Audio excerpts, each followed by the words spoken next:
Welcome to beautiful Penticton, British Columbia, which unofficially kicks off the 24-25 NHL season. And usually, Bob, when you and I do this panel with Jack, the sun is out. But this time, we got a little moon in the panel. Cam Moon from 630 Channel. And, of course, a voice of your Edmonton Oilers, Bob Stauffer, to my left. And, Bob, let's begin with the man who highlights this Oilers group this week. Of course, Matt Savoie acquired in a trade with the Buffalo Sabres. Well, there's two ninth overall picks in the NHL draft that are here, and the Oilers have one of them. And I mean, it's a very interesting trade. Ryan McLeod did some good things with the club over the last 2 or 3 seasons, but there was an opportunity to go get themselves a potential top 6 forward. And Savoie is a guy that has dominated offensively in the Western Hockey League, a couple 90-point seasons. I was a little bit surprised Buffalo moved him. I understand why they went and got Ryan McLeod. They wanted to add some speed and pace into their lineup. That said, I think that there is and we're going to talk a little bit more about development here shortly, but I think it's going to be really intriguing. Like Savoie, it would not surprise me to see him possibly play with Sam O'Reilly to start the rookie tournament, and I think that he's, the Oilers have got 4 players here that have had at least 90 points in the West, in Major Junior, and it would not surprise me, given the age of Savoie, that he would be one of the more dominant players here, and he's a huge player for this Oilers organization carrying forward. I wouldn't rule him out playing games in the NHL this season, but I think if you look, Tony, at what Dallas did with Logan Stankoven last year, that might be a similar track for Matt Savoie, who again played last year in junior and finished it up with WHL champion Moose Jaw. So exciting prospect, skilled, slick set of hands. Yeah. He can process the game. To me, could potentially be a top 6 complementary winger. That's where I see him at. And this is a guy that we've known about a long time at Edmonton, obviously. He was much heralded, and he did not disappoint at the major junior level. Yeah, definitely a shifty player, and he shifted his way into 47 points in 23 games with Moose Jaw last year in the WHL. But let's go to the O now, and a man that Bob Stauffer has already mentioned, the Oilers' first-round pick from this past draft, Sam O'Reilly. What are you expecting from the first-round picks?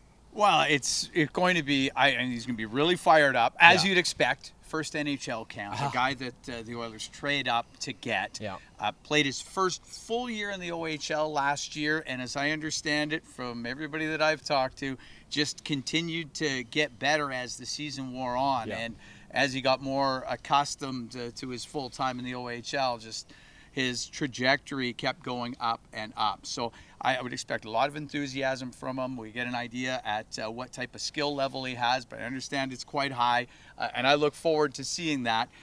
And also just how he fits in with the whole group. I mean, this is a guy that you expect will be back in Major Junior this year in the Ontario Hockey League, and will continue to work on his development there. But when you get a player in this situation as first time at the rookie tournament, you can gauge him against players that have played a year or 2 of pro or are coming out of a major junior career or a college career. So it does amp it up a little bit, so I'm looking forward to see what he can do. Yeah, our producer, Jacob Cathro on Oilers TV, mentioned yesterday during the flight that a lot of these guys are their top guys on their teams, but you have to assume a role and you have to fulfill that role, and we're looking to see what Sam O'Reilly can build on after a 56-point season last year in London. All right, but there is a shift in philosophy. You kind of alluded to it, Bob.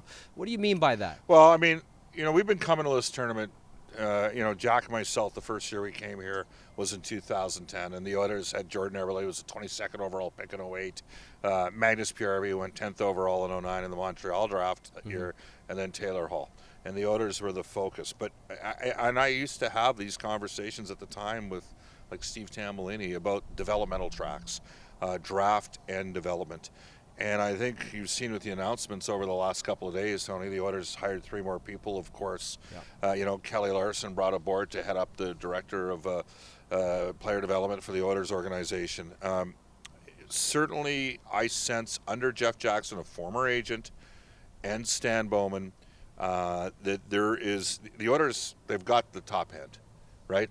Just re-sign Leon Draisaitl. That's probably a pretty good indication that they might not be in a bad spot with Connor McDavid and, for that matter, Evan Bouchard. Let's not forget that Jeff represented both Connor and Evan before coming to the Oilers organization.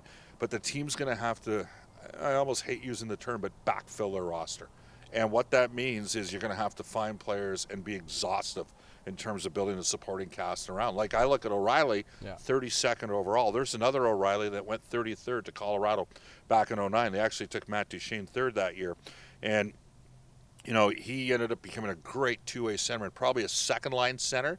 But, you know, a sulky type player. And I think that the Oilers, when I talked to Rick Precy, I think there was a belief that, you know, that Sam O'Reilly had some of the similar characteristics. Well, wouldn't that be a wonderful center as a right shot to support Connor and Leon for maybe not in the next couple of years, but in 3 or 4 years. In Savoie's case, maybe a year in the minors and then up to the NHL in a top 9, then top 6 role.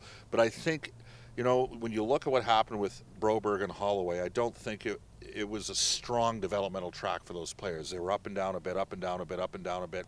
Players have to take some ownership on where their careers go as well, and they ended up getting paid in terms of with the St. Louis offer sheets. But I think it's clear the Oilers organization has identified and committed to putting more resources into drafting and development. So it's not so much just what the players we're going to see, but the work that the organization is going to do with those players to make them ultimately better. All right, Cam, Bob alluded to the organizational philosophy. Let's go into the mindset of some of these players. Of course, a practice day for the rookies today in Penticton, then 3 games in the next 4 days. Who are some of the other standouts that you'll be keeping an eye out, beginning with the Friday night matchup against Vancouver? Well, I can't wait to see what James Steffen brings to the mix. Yeah. Here's a guy who played 5 years in the Western League in Portland, had over 100 points last year, signed a free agent contract with the Oilers. As Bob just talked about, mining players. Yeah. This is that type of guy. And now making the jump to pro hockey, it's a big jump, but this is a guy that has put up really big numbers. So I can't wait to see what he does. I'm also really interested to see the progression. And when you come here year after year and you see players a year later, you can see that. And I think of first-year pros like Max Warner on defense, like Jaden Grube and Matvey Petrov up front. All 3 of those guys were in their 20-year-old season last year, all coming out of major junior. So now all have a year of pro under their belt. Well, let's see how much farther, you talk about that developmental process.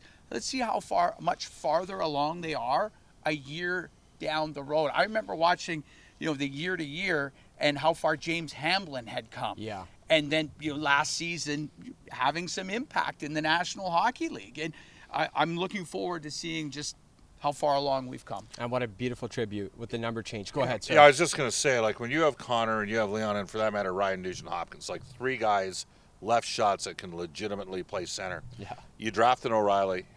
You know, the Oilers, they've got Noah Philp. He's an older guy. He dominated here 2 years ago with Dylan Holloway at this event. But now Grube as well. And so they're building up some right shot depth at center. And, to me, just looking at Grube, his body composition looked different. Far be it for a guy that looks like me right now to be commenting on other people's body compositions, Tony. Don't worry, you'll be fat one day too. But the reality is he looks like a pro now, right? And I'm really going to be intrigued to see where, I thought that was a move that took some courage from Ken Holland and their staff to, make the trade to go. It was worth the 5th round pick, in my opinion, to go get Grube. So I'm with Cam. And I'll throw one more. It's a bit of a wild card because it's a longer play. But Marc Lajoie is here from the Edmonton Oil Kings, and he's a 6'6" left shot defenseman. Looks like they're going to play him on the right side. Yeah. Okay, but he had a 58-point season last year. Good last year. And he was +3 on a team that was -71. He went down to Bakersfield at the end of the year. He's going to play at the U of A, maybe for a couple of years. I look at Magna as an example, another 6'6" lefty that nobody saw as being a pro player when he was 20-21, and now he's in the National Hockey League. So never say never. But definitely I'm with Cam on Warner and Grube and Petrov and players of that ilk. Long term is always the play in the game of hockey. You talk about building up the right shots down the middle, while the Oilers rookies, they look to get off on the right foot when they take on the host Vancouver Canucks on Friday night, then the Battle of Alberta on Saturday, and they round out their 3-game Penticton schedule with the matinee matchup against the Winnipeg Jets on Monday.